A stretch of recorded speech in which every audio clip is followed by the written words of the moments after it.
Tunapokuwa kwenye nafasi hizi za uongozi, tujenge desturi ya kupendana, tujenge desturi ya kusaidiana, tujenge desturi ya kuheshimiana, tujenge desturi ya kuona jambo la mwingine ni jambo lako.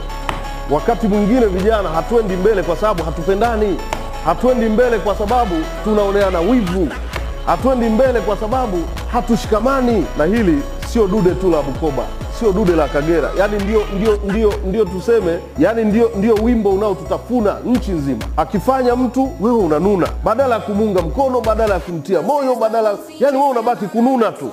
Alikuwa anasema hata jana naibu waziri mkuu, nilimnukuu akiwa pale Arusha. Yani wewe ni kiongozi, umepewa dhamana, wewe kazi yako yani wewe muda wote tu ni kuwapiga shoti wenzako. Piga shoti tu, piga shoti tu. Yani wewe unayaona mabaya ya watu wengine. Wewe ni malaika, unajiona ni malaika tu, huna kazi ya uongozi. Sisi kwa umri wetu huu ni kutiana